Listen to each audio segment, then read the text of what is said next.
Hello everyone, welcome once again. Let's continue our chapter is matter around us is pure.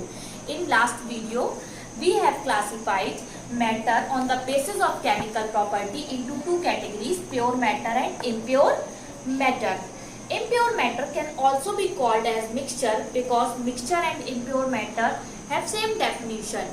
Like that both are composed of two or more particles and in an inappropriate amount. Okay, both are composed of two or more particles and particles are in an inappropriate amount. Pure matter can be further classified into elements and compounds. Okay, in previous video I have told you the example of pure matter are zinc and can also be taken other things like iron, copper, hydrogen. So element can be defined as that it can't be broken down into simpler substance. For example, here I am taking copper. Okay, if I take copper in a solid form, whenever I want to break this copper, I get only one kind of atom. It is Cu, Cu, Cu, Cu. So it can't be broken down into more simpler substance. It was composed of copper and I get only copper atoms. Now let's come to the compound. What is compound? Compounds are those which have fixed composition and can be broken down into elements by chemical reaction. Okay, let's understand it with example. Water.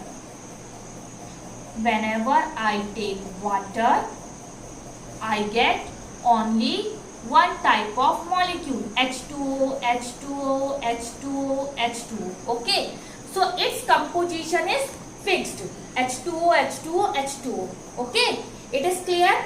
Now, if I want to break this H2O molecule, I can get H2 and O. I get two types of atom of H, hydrogen atom and oxygen atom. Okay, so can be broken down into elements. Here H2O can be broken down into elements, H2 and O. Similar case can also occur with salt. Okay, so have fixed composition and can be broken down into elements by chemical reaction. For example, on providing heat, H2O can be broken down. Now, impure matter, it is further classified as homogeneous mixture and heterogeneous mixture.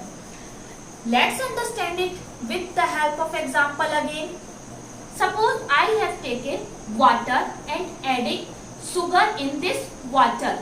Okay, whenever I add sugar in this water, sugar dissolves completely and I can see only there is one phase of liquid.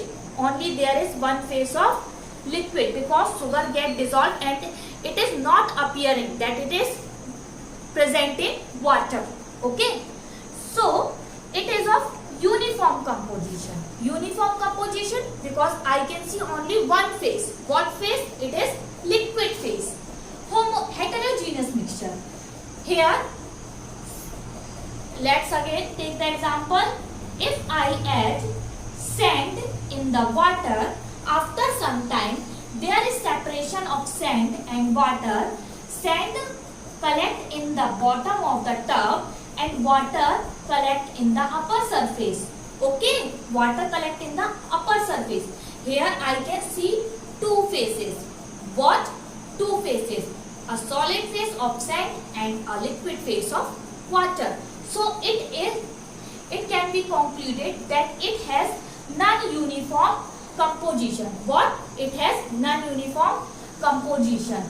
So heterogeneous mixture are those mixture which has non-uniform composition. We will continue this in our next lecture video. Thank you.